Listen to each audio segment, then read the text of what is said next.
Alright, so we're going to get into solving linear systems by graphing. We already went over elimination, we already went over substitution. We're going to get into the graphing part. Now, in order for you to do that, you got to set your system of equations into graphing form. And as of right now, that is not graphing form.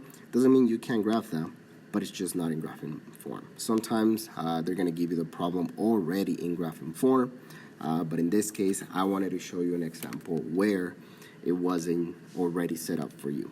So I'm going to go ahead and set those two equations into graphing form. So the first one is x plus 2y equals 3, and then x minus 2y equals 4.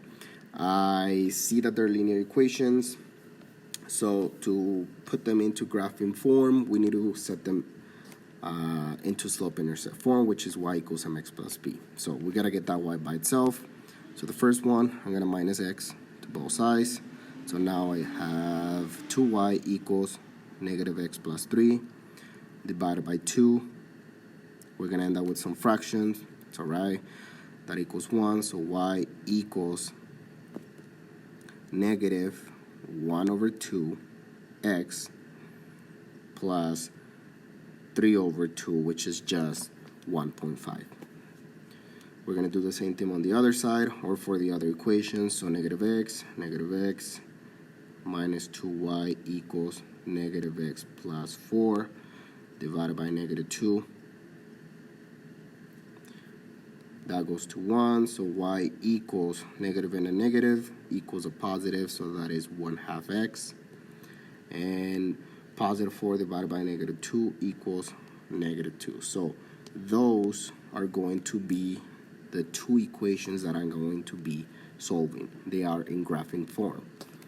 So you already know how to do this. I'm going to put one in red and the other one in white. In blue, sorry. So the first one, y equals negative 1/2 x plus 3 over 2. Remember that this is slope-intercept form, which means that this is my y-intercept. So 3 over 2 equals 1.5, which is somewhere over here. Okay. Usually I'm not going to give you something with fractions, but it's good practice. My slope is going to be negative 1 over 2. Because it's negative, instead of rising, I'm actually going to go down. So I'm going to go down 1 over 2. So starting from that point, I'm going to go down 1 over 2, down 1 over 2, down 1 over 2, and then down 1 over 2. Okay, so that is a good or accurate representation of my graph. I did not like that line. There we go. Cool. Alright, so there's my first equation. So the second one, we're going to be graphing y equals 1/2 x minus 2. So now, same thing. Negative 2, it's my y-intercept, which is right there. And my slope is going to be up 1 over 2. So I'm going to go up 1 over 2, up 1 over 2, up 1 over 2, and then up 1 over 2. Okay, so my solution is going to be the point of intersection. Now, if you remember from previous examples, your solution was the x and the y value, not just one of them. It's both. So that means that my solution is going to be right there. Okay, that point of intersection is my solution.